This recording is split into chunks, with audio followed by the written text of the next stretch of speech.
নমস্কার, টিডি exam Challenger YouTube চ্যানেলে তোমাদের সকলকে স্বাগত। আজকের ভিডিওতে মুঘল সাম্রাজ্যের ওপর গুরুত্বপূর্ণ 30টি প্রশ্নোত্তর পর্ব তোমাদের সাথে আলোচনা করব। এটি এই পর্বের পার্ট 3। এর আগে পার্ট 1 আর পার্ট 2 প্রকাশ করা হয়েছে। এই দুটো মিলিয়ে টোটাল 60টি প্রশ্ন তোমাদের সাথে আলোচনা করা হয়ে গেছে। তোমরা যারা এখনও দেখোনি তারা অবশ্যই প্রিভিয়াস ভিডিও দেখে নেবে।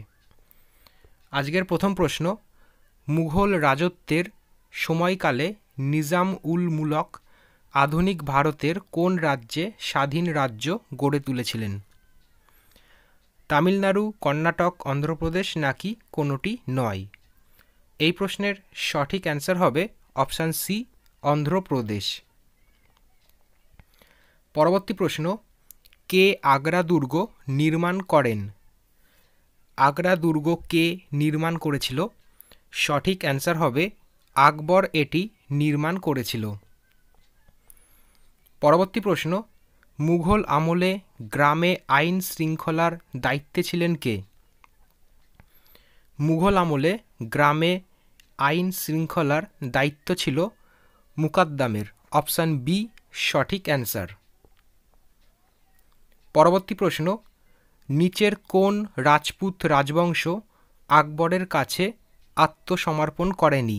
কোন রাজপুত রাজবংশ আকবরের কাছে আত্মসমর্পণ করেনি?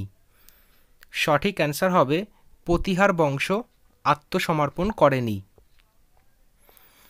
পরবর্তী প্রশ্ন, হিন্দুদের ওপর থেকে জিজিয়া কর কে তুলে নিয়েছিল? জিজিয়া কর কে তুলে নিয়েছিল? সঠিক অ্যান্সার হবে আকবর এই করটি তুলে নিয়েছিল। 6 দাগের প্রশ্ন, কোন যুদ্ধে হুমায়ুনকে পরাজিত করে শের শাহ দিল্লি দখল করেছিল? এই প্রশ্নের সঠিক অ্যান্সার হবে কনৌজের যুদ্ধে শের শাহ হুমায়ুনকে পরাজিত করে দিল্লি দখল করেছিল। পরবর্তী প্রশ্ন, ভারতে সুরি রাজবংশের প্রতিষ্ঠাতা কে? ভারতে সুরি রাজবংশের প্রতিষ্ঠাতা হচ্ছে শের শাহ। এক্ষেত্রে অপশান বি সঠিক অ্যান্সার। পরবর্তী প্রশ্ন, বাবরের পৈতৃক ভূমি কোথায় ছিল?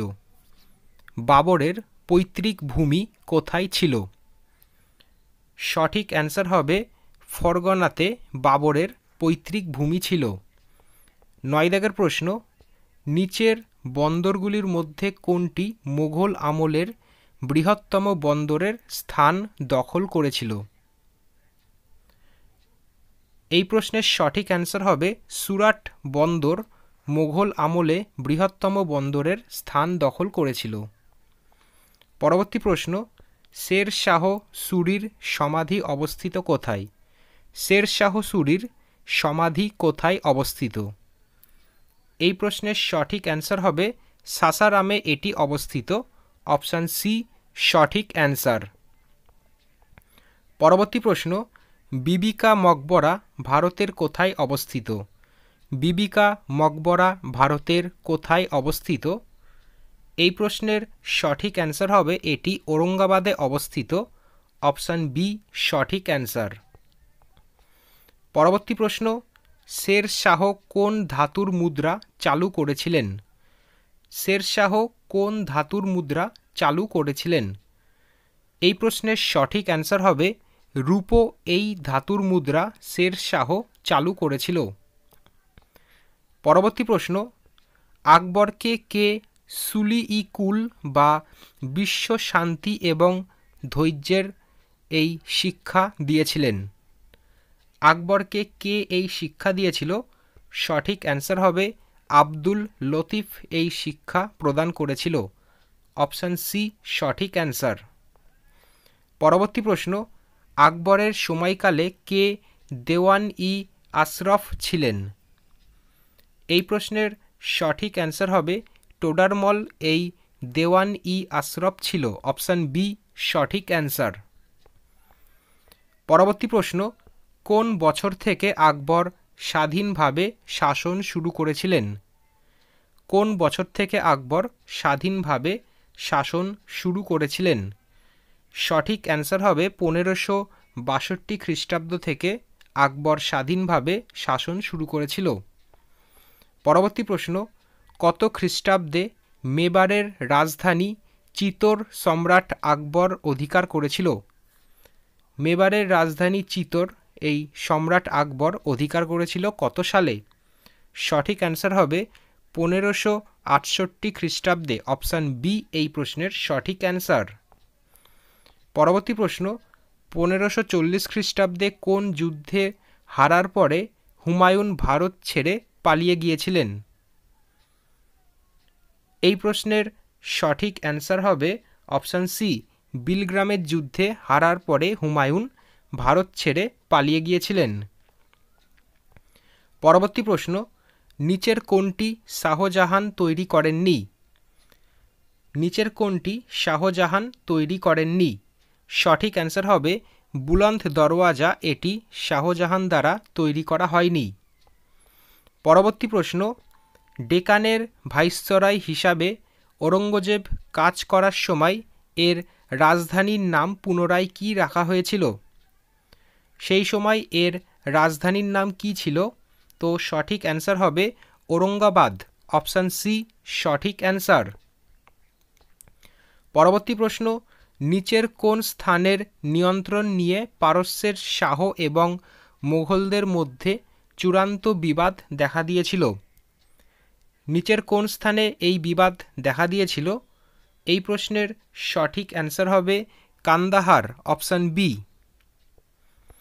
পরবর্তী প্রশ্ন, নিচে উল্লেখিত কে আকবরের রাজসভার সঙ্গে যুক্ত ছিলেন না? কে আকবরের রাজসভার সঙ্গে যুক্ত ছিলেন না? সঠিক অ্যান্সার হবে অপশান ডি, ব্রহ্মজিৎ গৌর আকবরের রাজসভার সঙ্গে যুক্ত নন। পরবর্তী প্রশ্ন, নিচের কোনটি আত্মজীবনী নয়? এই প্রশ্নের সঠিক অ্যান্সার হবে হুমায়ুন নামা একটি আত্মজীবনী নয়। অপশান বি সঠিক অ্যান্সার। পরবর্তী প্রশ্ন, সতনামী বিদ্রোহ কোন মুঘল সম্রাটের আমলে হয়েছিল? সতনামী বিদ্রোহ কোন মুঘল সম্রাটের আমলে হয়েছিল? সঠিক অ্যান্সার হবে ঔরঙ্গজেব এই মুঘল সম্রাটের আমলে সতনামী বিদ্রোহ হয়েছিল। পরবর্তী প্রশ্ন, ঔরঙ্গজেবের রাজত্বকালে বাংলার রাজ্যপাল মীর জুমলা কোন অঞ্চল দখল করেছিলেন? এই প্রশ্নের সঠিক অ্যান্সার হবে তিনি চট্টগ্রাম এই অঞ্চল দখল করেছিলেন। অপশান সি সঠিক অ্যান্সার। পরবর্তী প্রশ্ন, কোন মুঘল সম্রাটের সঙ্গে ডেকান আলসার বা দাক্ষিণাত্য ক্ষত ছিল? এটি কোন মুঘল সম্রাটের সঙ্গে জড়িত? তো এই প্রশ্নের সঠিক অ্যান্সার হবে এটি ঔরঙ্গজেব এই মুঘল সম্রাটের সঙ্গে জড়িত।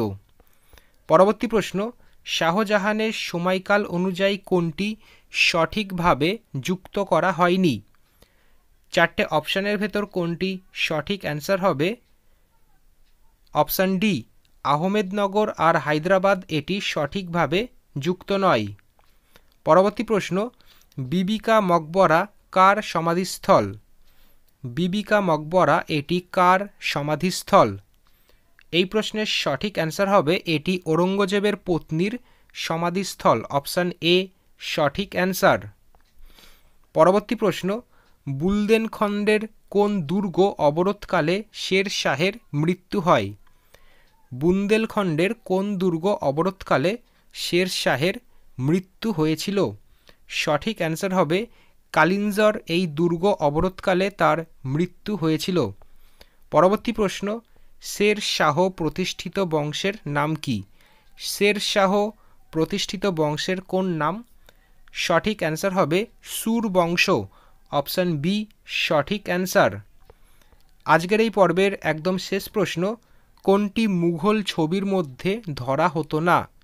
কোনটি মুঘল ছবির মধ্যে ধরা হতো না? তো এই প্রশ্নের সঠিক অ্যান্সার হবে শিকারের দৃশ্য এইটি মুঘল ছবির মধ্যে ধরা হতো না। তো আজকের এই পর্বে 30টি প্রশ্ন আলোচনা করলাম মুঘল সাম্রাজ্যের থেকে, যেটি এই পর্বের পার্ট 3। এরপরে পার্ট 4 প্রকাশ করা হবে, অবশ্যই তোমরা নতুন ক্লাসটি দেখবে। তো আজকের মতো এইটুকুনি, আবার পরবর্তী ক্লাসে দেখা হবে। ধন্যবাদ।